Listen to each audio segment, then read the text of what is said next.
संगत नूं कहा, खालसा जी अज रस्मी तौर ते असीं ये ऐलान करदे हां, फैसला तां विसाखी वाले दिन ही असीं कर लिया सी जदों असीं पंजां प्यारियां नूं अमृत छकाया सी। अज असीं 5 पैसे श्री गुरु ग्रंथ साहिब अगे चढ़ा के मत्था टेक दिता। अज तो बाद साडे भी ते तुहाडे भी यही गुरु होणगे। अज तो कोई देहधारी गुरु नहीं होएगा।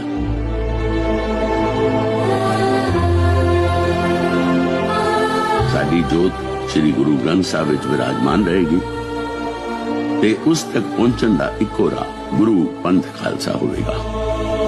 आज्ञा भई अकाल की तभी चलायो पंथ, सब सिखण को हुक्म है गुरु मान्यो ग्रंथ। साडे वालों समूह संगत फतेह प्रवान करे। वाहिगुरू जी का खालसा, वाहिगुरू जी की फतेह।